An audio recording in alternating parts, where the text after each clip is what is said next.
خانقاہ ربانیہ نقشبندیہ روحانی مولد پیر مفتی احسن محمود نقشبندی صاحب۔ سامعین گرامی قدر، اللہ تبارک و تعالیٰ نے قرآن پاک کی آیت مبارکہ کے اندر بل تؤثرون الحیات الدنیا والآخرۃ خیر وابقیٰ، اس آیت مبارکہ میں ہم سب کی ایک بیماری کا ذکر کیا ہے، اور اسی آیت مبارکہ میں اس بیماری کا علاج بھی بتا دیا ہے، مرض کی تشخیص بھی کر دی، مرض کا علاج بھی بتا دیا۔ قرآن پاک کا یہ اعجاز ہے، الفاظ کے اعتبار سے تو الفاظ بسا اوقات بہت مختصر ہوتے ہیں، لیکن اس کا معنی اور مفہوم ہماری زندگیوں کو بدلنے کے لیے بہت کافی ہوتا ہے۔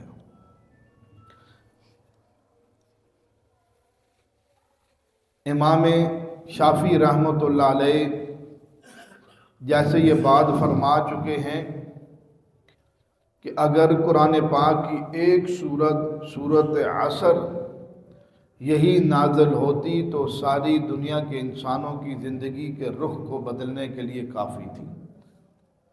یعنی ایسا اللہ پاک نے قرآن کریم کے ان معنوں اور مفہوم کے اندر سمندر بند کر رکھا ہے۔ اب اللہ جل شانہ ہماری بیماری بتا رہے ہیں، بل تؤثرون الحیات الدنیا، اے دنیا بھر کے انسانوں، تم دنیا میں رہتے ہوئے دنیا کی زندگی کو ترجیح دیتے ہو، دنیا کی زندگی کی اہمیت تمہارے سامنے ہے، دنیا کی حقیقت تمہارے سامنے کھلی ہوئی ہے۔ اب دیکھیے کہ دنیا کو کیسے ہم اہمیت دیتے ہیں۔ اس وقت پوری دنیا میں 2 ارب کے قریب مسلمان ہیں، اور 2 ارب کے قریب مسلمانوں میں مردوں عورتوں میں 95% کے قریب بے نمازی ہیں۔ یعنی اب اتنی اکثریت مسلمانوں کی نماز نہیں پڑھتی، آخر اس کی وجہ کیا ہے؟ کیوں نہیں نماز پڑھتے؟ اس لیے اب ایک دکاندار دکان میں بیٹھا ہوا ہے، نماز کا وقت آ گیا، اس کو معلوم ہے کہ اگر میں دکان چھوڑ کر جاؤں گا میری دکان کا حرج ہوگا، آنے والے گاہک واپس چلے جائیں گے۔ اب دکاندار اس غرض سے دکان کو نہیں چھوڑتا، ملازم نماز کے اوقات میں اس لیے نہیں جاتا کہ مالک مجھے کام سے نکال دے گا، زمیندار نماز کے لیے اس لیے نہیں جاتا کہ میری اس کاشتکاری کے اندر حرج آ جائے گا۔ اب یہ بیماری ہے کہ اللہ کا اتنا بڑا حکم میرے آپ کی طرف متوجہ ہو رہا ہے، 1 بار نہیں، 2 بار نہیں، 3 بار نہیں، دن میں 5 مرتبہ اللہ تبارک و تعالیٰ مجھے آپ کو بلا رہے ہیں، حی علی الصلاۃ، آؤ میرے بندو نماز کے لیے، حی علی الفلاح، تمہیں نماز پڑھنے میں ہی کامیابی ملے گی، تمہیں دکان کے اندر بیٹھنے میں، زمیندار کو زمیندارے میں، ملازم کو ملازمت میں، کارخانے دار کو کارخانے میں، سرمایہ دار کو سرمایہ میں ہرگز کامیابی نہیں مل سکتی۔ کامیابی تو ہم نے اپنے پاس رکھی ہے، آؤ ہمارے پاس، ہم تمہیں کامیاب کرنا چاہتے، لیکن یہ بیمار ہے انسان، اس نے دنیا کو ترجیح دے رکھی ہے۔ دنیا کے لیے جھوٹ بولنا اس کے لیے آسان، دنیا کے لیے فراڈ کرنا اس کے لیے آسان، دھوکہ دینا اس کے لیے آسان، رشوت کا لین دین کرنا اس کے لیے آسان، سود کا لین دین کرنا اس کے لیے آسان۔ اللہ پاک نے جتنے حرام کاموں سے روک رکھا ہے اس کا ارتکاب کرنا اس کے لیے آسان ہے، کیونکہ اس نے دنیا کی زندگی کو ترجیح اور اہمیت دی ہوئی ہے، اس لیے یہ بیمار ہے۔ اور اللہ تبارک و تعالیٰ نے اس کا حل دیا اس بیماری کا، وَالْآخِرَةُ خَيْرٌ وَأَبْقَىٰ، اس لیے آخرت کی زندگی باقی رہنے والی ہے، آخرت کی زندگی باقی رہنے والی ہے، آخرت کی زندگی ہمیشہ ہمیشہ کی ہے۔ اللہ کا قرآن کہتا ہے خالدین فیہا ابدا، ہمیشہ تم آخرت میں رہو گے، آخرت کی زندگی نہ ختم ہونے والی ہے۔ امام غزالی رحمۃ اللہ علیہ نے آخرت کی زندگی کی بڑی خوبصورت مثال دی، فرمایا زمین اور آسمانوں کے درمیان جو خلا ہے اس کو رائی کے دانے سے بھر دیا جائے اور جنت سے ایک پرندہ آئے 100 سال کے بعد، 100 سال کے بعد ایک دانہ اٹھا کر لے جائے، پھر 100 سال کے بعد آئے دوسرا دانہ اٹھا کر لے جائے، کہاں ممکن ہے، ہو سکتا ہے ایک وقت ایسے آئے کہ یہ رائی کے دانے ختم ہو سکتے ہیں، آخرت کی زندگی پھر بھی نہیں ختم ہو سکتی، نہیں ہو سکتی۔ اب دنیا کی جو خوشی ہے، جو مجھے آپ کو خوشی لگ رہی ہے، یہ اصل خوشی نہیں ہے، اس لیے اللہ نے دنیا کے اندر ہر خوشی کے ساتھ غم کا کانٹا جوڑ دیا ہے، صحت کے ساتھ بیماری کو جوڑ دیا ہے، امیری کے ساتھ غریبی کو جوڑ دیا ہے، نعمتوں کے عروج کے ساتھ نعمتوں کا زوال جوڑ دیا ہے۔ یہ سمجھیے کہ آپ کسی حال میں دنیا میں خوش نہیں، اگر خوش ہیں تو غمی ساتھ جڑی ہوئی ہے، اگر زندگی ملی ہوئی ہے تو موت اس کے ساتھ جڑی ہوئی ہے۔ اب ایسی زندگی ہے، بس اوقات ہم دنیا کے اندر ان لوگوں کو جن کو اللہ نے دنیا کی نعمتیں دے رکھی ہیں، مال و دولت، سرمایہ، دل میں یہ خیال آتا ہے کہ یہ لوگ کتنی خوشیوں میں ہوں گے، کتنی نعمتوں میں ہوں گے، بڑے بڑے محلوں کے اندر رہنے والے، عالی شان گھروں کے اندر رہنے والے، مختلف قسم کی نعمتوں سے لطف اندوز ہونے والے، یہ کتنے مزے میں ہوں گے۔ یہ مزہ ہمیں نظر آ رہا ہے، یہ دیکھنے والے کو مزہ نظر آتا ہے۔ آپ ذرا ان کے قریب تو ہو کر دیکھیں، جتنا دنیا کے اعتبار سے بڑا ہوگا اتنے غم اور فکریں اس پہ سوار ہوں گی، وہ اتنا زیادہ پریشان ہوگا جتنا مال اس کے پاس زیادہ ہوگا۔ ایسے لوگ راتوں کو گولیاں کھا کر بھی نیند نہیں آتی۔ اب نیند کتنی بڑی نعمت اللہ پاک کی، یہ نیندوں سے محروم ہے۔ مال تو بہت ہے، ڈاکٹر نے کہا کہ ابلی چیزیں کھانی ہیں، اگر کوئی فرائی چیز کھا لی تو فوراً موت بھی ہو سکتی ہے۔ یہ مال کے ہوتے ہوئے، نعمتوں کے ہوتے ہوئے مریضوں والی چیزیں کھا کر زندگی گزارتے ہیں۔ ہم دیکھنے والے کہتے ہیں بڑے عالی شان گاڑی، عالی شان بنگلہ، بڑی فیکٹریاں، بڑے کارخانے، بڑی نوکری، بڑا عہدہ، یہ مجھے آپ کو نظر آ رہا ہے۔ اس لیے اللہ پاک نے فرما دیا کہ دنیا کی کوئی خوشی کامل خوشی نہیں ہے، یہ دنیا کی کوئی خوشی کامل خوشی بن نہیں سکتی۔ اس لیے اللہ نے اس دنیا کے انسان کو 3 عالم سے گزارنا ہے۔ ہمارے لیے کتنے عالم بنائے ہیں؟ 3 عالم بنائے ہیں۔ ایک عالم عالم دنیا جس میں اور آپ رہ رہے ہیں۔ اب یہ چیز ہمیں اپنی آنکھوں سے نظر آ چکی ہے کہ ہم خوشی کے ساتھ غم جڑا ہوا ہے، کہیں شادی کے باجے بج رہے ہیں، کہیں دیکھتے ہیں غمی کے رونے روئے جا رہے ہیں، ادھر رویا جا رہا ہے، ادھر شادی ہو رہی ہے، یہ ہماری آنکھوں کے سامنے۔ ہم ایک دفعہ اتروڑ، یہ کلام سے آگے گاؤں ہے، ہمارے دوست ان کے والد فوت ہوئے، ہم وہاں گئے۔ اب ہم کیا دیکھ رہے ہیں، ان کے گھر کے سامنے دیگیں بن رہی تھی، ان کے گھر کے سامنے بالکل آمنے سامنے۔ تو ہم یہ سمجھے کہ دوسرا تیسرا دن ہے، شاید انہوں نے مہمانوں کے لیے کھانا بنا رہے ہوں۔ تو ہم آپس میں یہ تذکرے کر رہے تھے کہ دیکھو جی اس سامنے دے کے مان لیا سچ ہم مہمان ہیں ہمارے لیے کھانا مان رہا ہے. تو بعد میں پتہ چلا تو ہم نے کہا وہ کھانا کدھر چلا گیا یہاں سے, ہم تو کھانے کے انتظار میں بیٹھے. انہوں نے کہا یہ تو شادی کا کھانا مان رہا تھا, یہ سامنے شادی لگی ہوئی ہے, ادھر فوتگی ہے ادھر شادی لگی ہوئی ہے. تو یہ ہم اپنی آنکھوں سے دیکھ چکے ہیں کہ دنیا خوشی غمی صحت بیماری امیری غریبی اس کے ساتھ جڑی ہوئی ہے. دونوں عالم ہمارے سامنے, خوشی کس کی کامل نہیں, غم اس کا, یعنی دونوں چیزیں جڑی ہوئی ہیں, ایک چیز ایک حال میں نہیں ہے ہم. دوسرا عالم اللہ نے عالم جنت بنایا. اب عالم جنت کے اندر اللہ نے یہ خاصیت رکھی ہے, یہاں کی خوشی کامل, یہاں کی زندگی کامل, یہاں کی نعمتیں کامل, یہاں کی راحت کامل, یہاں کا سکون کا کامل, یہاں کا مسکن کامل. جو مل گئی چیز اس کے اندر کمی نہیں ہونی, اس کا متضاد نہیں ہے, اس کا مخالف نہیں ہے. جو مل گئی نعمت بس وہ آگے بڑھے گی, وہ نعمت کام نہیں ہوگی. تیسرا عالم عالم جہنم.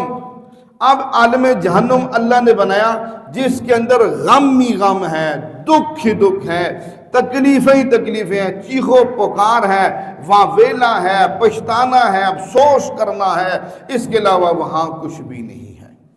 یہ تین عالم اللہ نے بنائے ہیں, اور اللہ نے ہمیں عالم دنیا میں رکھ کر یہ بتایا ہے کہ یہاں پر تمہاری کوئی خوشی کامل نہیں ہے. اس لیے جب ایک چیز کامل نہیں ہے تو میں اور آپ اپنی ساری زندگی لگا کر اس کو کامل کیسے بنا سکتے ہیں.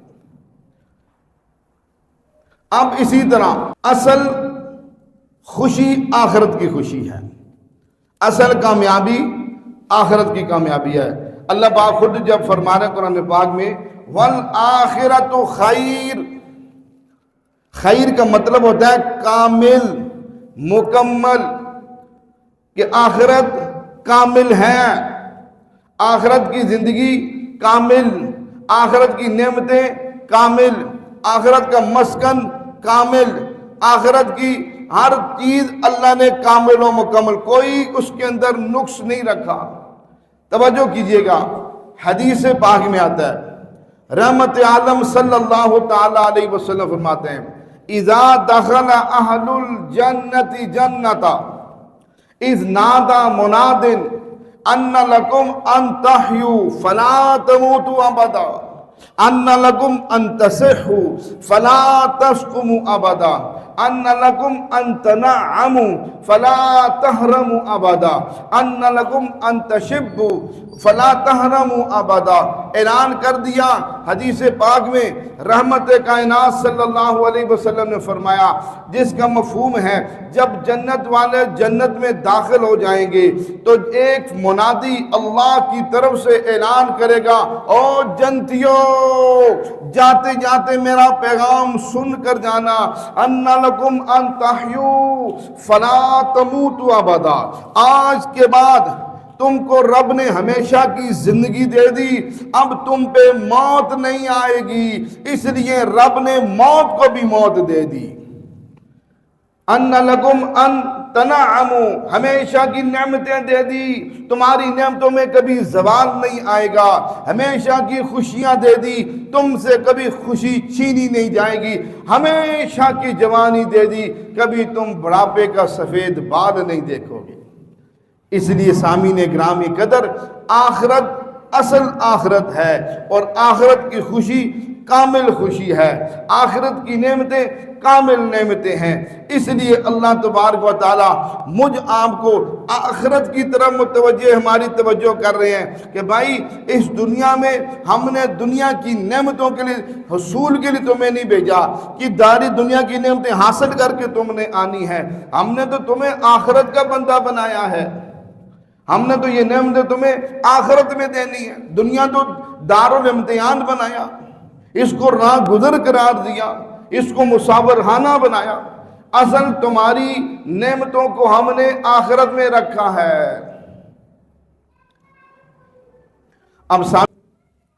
اب آخرت ہماری اصل ہے. اب آخرت میں جانے کے لیے ہمیں کیا کام کرنا پڑے گا؟ وہ کام کرنا پڑے گا جو حضور پاک صلی اللہ علیہ وسلم نے فرمایا. کیا فرمایا لذتوں کو توڑنے والی چیز، لذتوں کو توڑنے والی چیز موت کو کثرت سے یاد کیا کرو۔ یہ لذتوں کو توڑتی ہیں۔ دنیا کے اندر جو لذتیں، مال کی لذت، عہدے کی لذت، ڈگری کی لذت، جائیداد کی لذت، کارخانوں کی یہ لذتیں ہیں، ساری یہ مزے ہیں۔ یہ دنیا، آدمی دنیا کے اندر اپنے آپ کو دنیا کے سامنے بڑا دکھانا چاہتا ہے، دیکھو میں کارخانے والا، میں بڑی گاڑی والا، میں بڑی کوٹھی والا، میں بڑے بنگلے والا، یہ دکھانا چاہتا ہے۔ حضور پاک صلی اللہ علیہ وسلم نے فرمایا کہ لذتوں کو توڑنے والی چیز موت، اس کو کثرت سے یاد کیا کرو۔ توجہ کیجئے گا، بہت خوبصورت حدیث سنانے لگا ہوں۔ ایک مرتبہ رحمت عالم صلی اللہ علیہ وسلم مسجد میں تشریف فرما تھے۔ چند صحابہ کرام کی جماعت آپ کی خدمت میں حاضر ہوئے۔ ان میں سے ایک صحابی رسول سوال کرتے ہیں، حضور من اکیس الناس و احزم الناس، حضور ہمیں یہ بتا دیجئے دنیا کے لوگوں میں رہنے والوں میں سب سے عقل مند کون ہے اور سب سے زیادہ محتاط انسان کون ہے؟ ہمارے ہاں تو عقل مند سرمایہ دار کو کہا جاتا ہے، مالدار کو کہا جاتا ہے، لیکن حضور پاک صلی اللہ علیہ وسلم کے سامنے جب سوال کیا گیا، جواب سنیے، انشاءاللہ اس جواب سے میرے آپ کے ہوش ٹھکانے آ جائیں گے۔ ایسا جواب مرحمت فرمایا آپ صلی اللہ علیہ وسلم نے۔ آپ نے کیا فرمایا؟ اکثرہم ذکرا للموت واشدہم استعدادا للموت قبل نزول الموت اولئک هم الاکیاس۔ رحمت کائنات صلی اللہ علیہ وسلم فرمایا کہ دنیا میں عقل مند آدمی، محتاط آدمی، ہم محتاط کسے کہتے ہیں؟ اگر کسی کو شوگر کا مرض ہو، میٹھے سے پرہیز کرتا ہے کہ مجھے احتیاط ہے میٹھے سے۔ کسی کو دل کا مرض ہو، وہ چکنائی سے پرہیز کرتا ہے، جناب مجھے دل کا مرض ہے اس لیے احتیاط کر رہا ہوں۔ بلڈ پریشر والا نمک سے پرہیز کرتا ہے، جی مجھے احتیاط ہے اس لیے اگر میں نے نمک کھا لیا میرا بلڈ پریشر ہائی ہو جائے گا، اس لیے میں محتاط طریقے سے چل رہا ہوں۔ یہ دنیا کی احتیاط ہے۔ حضور پاک صلی اللہ علیہ وسلم نے فرمایا اکثرہم ذکرا للموت، جو ہر وقت موت کو یاد رکھتا ہو، جس کے سامنے آنکھوں کے سامنے ہر وقت مرنا ہو۔ جینے کے لیے تو ہر بندہ تیار ہے، اور ہر ایک کی کوشش، ہر ایک کی محنت، ہر ایک کی دوڑ و دھوپ اس بات کی ہے کہ میں جینے والا بن جاؤں، میرا جینا آسان ہو جائے، مجھے اپنا چھت مل جائے، اپنی سواری مل جائے، پکی نوکری مل جائے، سرمایہ مل جائے، زمینیں، ہر ایک کے اندر یہ ہوس اور چاہت اللہ نے ڈالی ہے اور وہ اسی کے پیچھے لگا ہوا ہے۔ کیا فرمایا؟ اکثرہم ذکرا للموت، موت کو سامنے رکھنا۔ اور دوسری بات فرمائی وَأَشَدُّهُمُ اسْتِعْدَادًا لِلْمَوْتِ، موت کو یاد کرنے کا مطلب موت کی تیاری ہے، موت کی تیاری ہے۔ اور کیا موت کی تیاری؟ یہ جو ہم کر رہے ہیں یہ موت کی تیاری، یہ تو ہم دنیا کی تیاری میں لگے ہوئے ہیں، سارے صبح شام دنیا کی تیاری میں لگے ہیں۔ اشد مستعداد للموت، موت کی تیاری۔ لو جی کب کرنی تیاری؟ حضور نے فرما دیا قبل نزول الموت، مرنے سے پہلے پہلے مرنے کی تیاری کرنی ہے۔ جو ایسا کام کر لے گا، حضور نے فرمایا اولئک هم الاکیاس، اس سے زیادہ عقل مند، سمجھدار، محتاط انسان اس دنیا کی سرزمین پر نہیں ہوگا، جو مرنے سے پہلے پہلے مرنے کی تیاری کر لے گا، مرنے سے پہلے پہلے اپنے آپ کو مرنے کے لیے تیار رکھے گا۔ یہ ہے عقل مند اور سمجھدار آدمی۔ اس لیے موت کو یاد رکھنا حضور نے اس لیے فرمایا یہ لذتوں کو توڑنے والی چیز ہے۔ جس کے سامنے موت نہیں، اس کے سامنے دنیا ہی دنیا ہے۔ وہ جتنا آگے بڑھتا جائے گا یہ دنیا اس کو اور آگے بڑھائے گی۔ اس لیے جتنا ہم اس سے پیچھے ہٹیں گے ہمیں پھر بلائے گی، ہم جتنا پیچھے جائیں گے اتنا ہم آخرت کے قریب جائیں گے۔ موت کی تیاری، یہ تو ہمیں بات معلوم ہو چکی ہے کہ حضور نے فرما دیا کہ لذتوں کو توڑنے والی چیز موت کو یاد کیا کرو. اب اگلی چیز کیا؟ اب موت کی تیاری کرنی ہے. اس لیے اللہ پاک نے مجھے آپ کو جو دنیا میں بھیجا ہے، ہمیں زندگی بنانے کے لیے نہیں بھیجا، ملک مال جمع کرنے کے لیے نہیں بھیجا، موت کی تیاری کے لیے بھیجا ہے. ہم یہاں دنیا میں جو آئے ہیں، ہمارا ہر لمحہ، دیکھیے انسان اپنے ہاتھ سے چیز بنا کر اس کی گارنٹی دیتا ہے. بات تو اب آگے لائف ٹائم، تا حیات تمہیں گارنٹی یہ چیز خراب نہیں ہوگی. جن ہاتھوں نے بنائی، ان ہاتھوں کی گارنٹی اگلے لمحے کی نہیں ہے، ایک سیکنڈ کی گارنٹی نہیں ہے. یعنی اتنا ناقص انسان ہے اور اتنا کمزور انسان ہے، یہ اتنی ناقص زندگی کو اتنی پائیدار زندگی پر ترجیح دینے والا انسان ہے. آخرت کی زندگی پائیدار ہے، مضبوط ہے، نہ ختم ہونے والی ہے. دنیا کی زندگی ناقص ہے، نقص سے بری ہوئی ہے. یہ دنیا کی زندگی کو اس پائیدار زندگی پہ ترجیح دینے والا ہے. اس لیے فرمایا اصل میرے آپ کے لیے آخرت کی تیاری ہے. حضرت بہلول رحمۃ اللہ علیہ کا واقعہ جو دلوں کو ہلا دینے والا ہے. حضرت بہلول رحمۃ اللہ علیہ اپنے زمانے کے ایک مجذوب بزرگ تھے. مجذوب دیوانے کو کہتے ہیں، لیکن ہیں بڑے حکیم تھے، دانا تھے. لوگ کہتے تھے یہ مجذوب ہے، پاگل ہے. بادشاہ وقت ہارون الرشید کے زمانے میں تھے. بادشاہ وقت نے درباریوں کو کہاں رکھا تھا، بہلول جب بھی آنا چاہیں ان کے لیے کوئی رکاوٹ نہ کھڑی کی جائے، سیدھا میرے پاس آ جایا کریں. تو حضرت بہلول رحمۃ اللہ علیہ بادشاہ کے پاس جاتے رہتے تھے.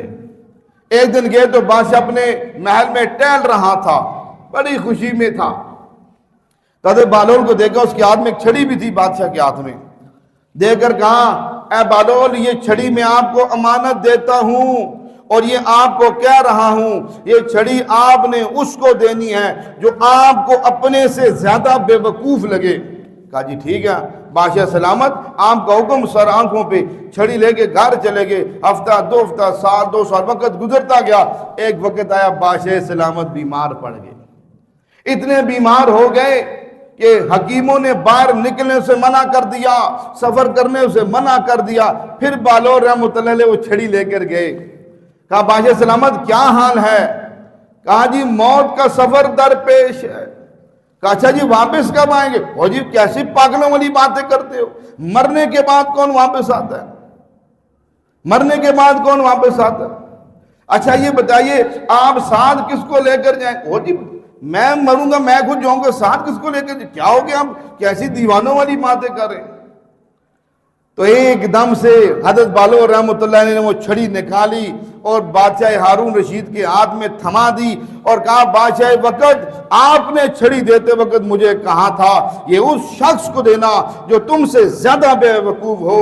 آج مجھے یہ لگ رہا ہے آپ مجھ سے زیادہ بے وقوف ہیں، اس لیے میں یہ بات جانتا ہوں جب بھی آپ کو سفر شاہی پیش آتے تھے، لشکر کشی کی جاتی تھی، آپ کے لیے راستے ہموار کیے جاتے تھے، آٹو بچوں کی صدائیں لگتی تھی، آپ کے قافلے تیار ہوتے تھے، لشکر سجتے تھے، راستے سجتے تھے، اور وہ تھوڑے دنوں کے بعد آپ واپس آ جایا کرتے تھے. بادشاہ سلامت میں یہ دیکھ رہا ہوں آپ کا سفر درپیش ہے، آپ کو آخرت کا، لیکن کوئی لشکر نظر نہیں آ رہا، کوئی ہٹو بچوں کی آوازیں نہیں ہے، کوئی قافلوں کی روانگی نہیں ہے. اس لیے جب آپ اتنے لمبے سفر کے لیے جا رہے ہیں اس کی کوئی تیاری نہیں، مختصر سفروں کی مہینوں تیاری ہوتی تھی. معلوم یہ ہوا آپ مجھ سے بڑے بے وقوف ہیں، اتنا لمبا سفر درپیش تھا اور آپ دنیا میں لگے ہوئے تھے. آپ ملک و مال کی حصول اور اس کی پیچھے لگے ہوئے تھے. نہ دن دیکھی نہ رات دیکھا، نہ صحت دیکھی نہ بیماری دیکھی، ہر وقت مال و اسباب، عہدے، بادشاہ، سلطنت، اسی کو بڑھانے میں لگے رہے. معلوم ہوا کہ آپ مجھ سے بڑے بے وقوف ہیں، لہذا یہ چھڑی آپ کو مبارک ہو. سامعین گرامی قدر، یہ بات مسلم ہے متفقن علیہ ہے. کیا بات کہ ہم نے دنیا سے جانا ہے، اس لیے اس پر صرف مسلمان کا تو ایمان ہے نا، مسلمان کا تو ایمان ہے کہ مرنا ہے اور مرنے کے بعد دوبارہ زندہ کیا جائے گا. یہ مسلمان کا ایمان ہے. ایمان مفصل میں اس کا ذکر ہے. یہ تو بات پکی ہے، ہم نے مرنا ہے. یہ ایسی حقیقت ہے جس کو ایک کافر جو رب کی ذات کو نہیں مانتا وہ بھی موت کو مانتا ہے. جو رب کو نہیں مانتا لیکن وہ موت کو بہت اچھے سے مانتا ہے کہ بھائی میں نے کیا ہے، مرنا ہے. اب جب مرنا ہے تو اب مرنے کے بعد والی زندگی اس کی جسے آخرت کہتے ہیں اس کی تیاری کرنی ہے. اس کی تیاری کا طریقہ کار کیا ہے؟ ہم کیسے تیاری کریں؟ ہم کیا کام کریں کہ ہمارے اندر آخرت کی فکر پیدا ہو جائے؟ ہمیں کون سا قدم اٹھانا چاہیے جس سے ہمارے اندر آخرت کی فکر پیدا ہو جائے؟ ہم کون سے کیا عمل کریں جس سے ہمارے اندر آخرت کی فکر پیدا ہو جائے؟ یاد رکھیے سامعین گرامی قدر، اس کے لیے ہمیں صرف ایک کام کرنا پڑے گا، تب ہمارے اندر آخرت کی فکر پیدا ہوگی. وگرنہ ہم بھی صبح شام دنیا کے پیچھے لگے رہیں گے اور ایسے ہی موت آ جائے گی اور ایسے ہی چل بسیں گے. وہ کیا کام ہے؟ فرمایا اللہ نے اس دنیا میں جن کو آخرت کی فکر نصیب کی ہے، آخرت کا احساس نصیب کیا ہے، جو ہر آن ہر گھڑی آخرت کے لیے تیار بیٹھے ہیں، آخرت کی تیاری میں لگے ہوئے ہیں، فرمایا ان کی صحبت کو حاصل کرو، ان کے پاس جا کے بیٹھو، ان کی باتیں سنو، ان کی مجلس کو اختیار کرو. جب ان کی مجلس میں جاؤ گے تو تمہارے اندر بھی آخرت کی فکر پیدا ہوگی. وگرنہ کوئی اور ایسا طریقہ نہیں ہے، کوئی دم نہیں ہے. دم کریں تو سب کو آخرت کی فکر لگ جائے، کوئی طویل ایک ایک جیب میں ڈال لیں، او جی سے آخرت کی فکر پیدا ہو جائے گی. اس لیے اب دیکھیے، اب حضور کے دور میں صحابہ کیسے بنے؟ صحابہ صحبت سے بنے. صحابی کسی کہتے ہیں اس کو صحبت پیغمبر نصیب ہوئی ہو. صحابہ بنے حضور پاک صلی اللہ علیہ وسلم کی صحبت سے. انہوں نے صحبت گزاری. وہی صحابہ جو ایک مرغی کے بچے کے لیے 40 سال لڑائیاں اور جنگ کرنے والے، جو 100 سال تک قتل و غارت کرنے والے، جن کے اندر انسانیت نام کی چیز نہیں تھی، جن کے اندر کوئی اس وقت کی سپر پاور روم اور فارس ان کے اوپر حکومت کرنے کے لیے تیار نہیں تھی. یہ تو درندہ صفت انسان ہے، ان کے اندر انسانیت نام کی چیز نہیں ہے. ان کی عورتیں حیوانوں سے بدتر زندگی گزارنے والی، یہ ہر وقت درندوں کی طرح زندگی گزارنے والے وہ لوگ جب پیغمبر کائنات صلی اللہ علیہ وسلم کی صحبت میں جڑے تو رب نے ان کو صحابیت کا مقام دیا. اور پھر ایسا مقام ہوا کہ رب نے قرآن میں اعلان کر دیا، اے ایمان والو تمہارا ایمان اس وقت قبول ہوگا جب تم میرے محبوب کے یاروں کی طرح ایمان لاؤ گے، تب تمہارا ایمان ہوگا. اور حضور کی صحبت سے کہاں پہنچ گئے. جنگ کا منظر ہے، صحابی رسول آپس میں گفتگو کر رہے ہیں. ایک صحابی نے کہا میں نے حضور سے سنا جو اللہ کے راستے میں اللہ کے دین کی سر بلندی کرتے ہوئے اس کو شہید کر دیا جائے، اللہ اس کے خون کے قطرے سے کو گرنے سے پہلے جنت میں داخل کر دیتے ہیں. جب یہ بات سنی ایک صحابی رسول نے، اس نے کہا بھائی یہ بات آپ نے حضور سے سنی ہے؟ کہا رب کعبہ کی قسم میری آنکھیں حضور کو دیکھ رہی تھی، کان حضور کی آوازوں کو سن رہے تھے، دل اس کو یاد کر رہا تھا. ایسی آواز ہے. پھر وہ ایک دم نکلا اور جنگ میں میدان جنگ میں گھسا، گمسان کی لڑائی میں تھا. نیزہ جب سینے پہ لگتا ہے خون کے فوارے نکلتے ہیں. صحابی رسول کی زبان سے یہ آواز نکلتی ہے فزت برب الکعبہ، رب کعبہ کی قسم میں کامیاب ہو گیا. یہ وہ تھے جو صحبت سے بنے. جب تک میں اور آپ صحبت میں نہیں رہیں گے بن نہیں سکتے. موسیٰ علیہ السلام کا دور ہے، ایک مثال صحبت کی. موسیٰ علیہ السلام کا دور ہے. اللہ پاک نے موسیٰ علیہ السلام کو فرمایا اذهب الى فرعون انه طغى، جائیے فرعون کو تبلیغ کریں، وہ سرکش ہو چکا ہے، حضرت موسیٰ علیہ السلام آئے, فرعون کو دعوت بھی دی, معجزہ بھی دکھایا, معجزہ عصا کہ آپ نے لاٹھی پھینکی, وہ بڑا اژدہا بن گیا. اس نے فرعون نے کہا اچھا تو مجھے جادو دکھاتا ہے. انہوں نے فرعون نے پورے ملک کے اندر اعلان کر دیا جتنے جادوگر ہیں سارے جمع کیے جائیں, میں موسیٰ کے جادو کا مقابلہ کروں گا. چنانچہ کتابوں میں آتا ہے 70,000 کے قریب بڑے بڑے فنیر جادوگر, عام نہیں, فنیر جادوگر جمع کیے. جمع کرنے کے بعد جادوگروں نے فرعون سے کہا بات سن, تو ہمیں مقابلہ تو کروا رہا ہے, بتا ہمیں ملے گا کیا, کتنے پیسے دو گے فی بندہ, ہمیں کیا اجرت ملے گی. یہ قرآن کے الفاظ کا ترجمہ کر رہا ہوں, ہمیں اجرت کیا ملے گی, معاوضہ کیا ملے گا, ہم اتنے دور دور سے خرچہ کر کے آئے ہیں, ہمیں معاوضہ کیا ملے گا. فرعون کہنے لگا سب سے بڑا معاوضہ یہ ہے تم میرے قریبی بندے بن جاؤ گے, تمہیں اپنے پاس جگہ دوں گا, اپنا قرب دوں گا, تم کو اپنا تعلق دوں گا, نعمتوں سے نوازوں گا. چنانچہ کہا ٹھیک ہے. پھر جب میدان میں اترے تو موسیٰ علیہ السلام دیکھتے ہیں کہ جادوگروں نے اپنے عصا پھینکے, رسیاں پھینکی, سارے اژدہا بن گئے. وہی آئی حضرت موسیٰ علیہ السلام کو, اے میرے موسیٰ جی اپنا عصا پھینک دیجئے. پھینکا عصا, وہ ایک ایک کر کے سارے سانپ ان کے کھا گیا. جیسے ہی وہ کھانا شروع ہو گیا تو اسی وقت جادوگروں کے دل ہلنا شروع ہو گئے. جادوگروں کے دل یہ کیا, اس لیے یہ ہمارا تو جادو تھا, ان کا جادو نہیں ہے.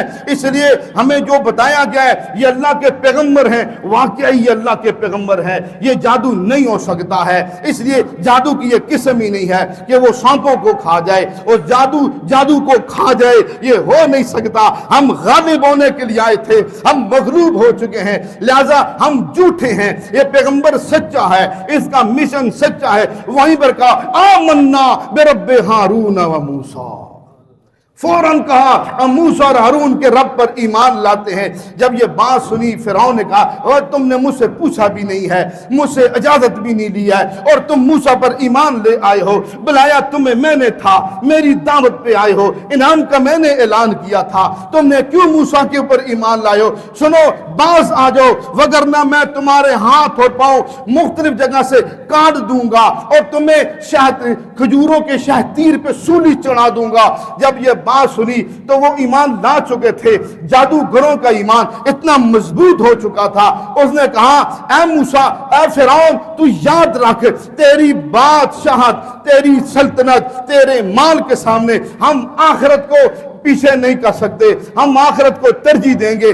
اس لیے تو نے جو کرنا ہے تو دنیا میں کرے گا, ہماری آخرت بچ جائے گی. ہم آخرت کو ترجیح دے رہے ہیں, جو کر سکتا کر لے. اب کتابوں میں آتا ہے جادوگروں نے موسیٰ علیہ السلام کی صحبت تھوڑی دیر کے لیے گزاری, دیدار تھوڑی دیر کے لیے کیا. تھوڑی صحبت کی وجہ سے 70,000 جادوگر ایمان بھی لے آئے اور شہادت بھی پا گئے.